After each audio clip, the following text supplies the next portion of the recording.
Nothing about this case surprises me. The first issue, the search warrant. Deputy William Poole gave a sworn statement to a judge claiming a confidential informant had given him the information about Delamora.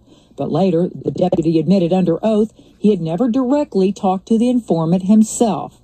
The search warrant also states that officers did what's called a trash run. That's where officers pick up a suspect's trash can to look for evidence of drugs.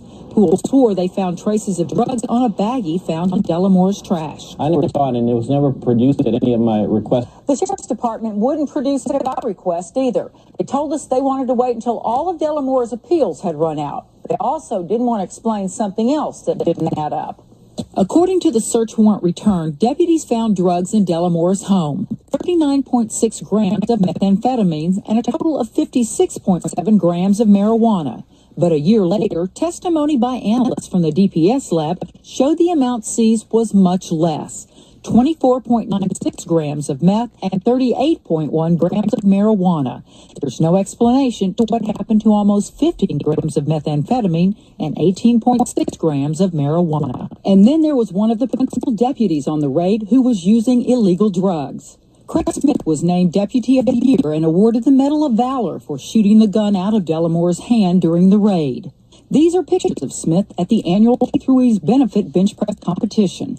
They were taken before Travis County Sheriff's Office Internal Affairs learned Smith had been illegally buying and injecting anabolic steroids. Smith admitted he'd been doing it for the past 7 or 8 years. Travis County Sheriff Markle Frazier described Smith as exemplary, but Internal Affairs records show twice in 1997, informants claimed Smith bought cocaine and other illegal drugs.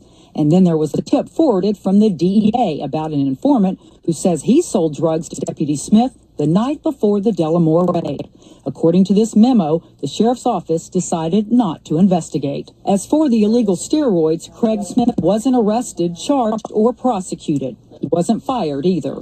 However, he was suspended without pay for 45 days. What we felt was a just solution was, quite frankly, the most severe discipline ever handed out in the history of the sheriff's office, as far as I know. Except for being But at the end, he was able to. And I think sometimes it, quite frankly, short of firing can sometimes be more severe. Not all of Deputy Smith's supervisors agreed. One wrote, "It is my belief that Craig's illegal actions discredit not only his past recognizable performance, but the exceptional men and women who have worked alongside him, the law enforcement profession, and the Travis County Sheriff's Office. The validity of awards and recognition for his acts of heroism is questionable when it's learned that his actions may have been the result of a drug-induced delusion, euphoria, or aggression.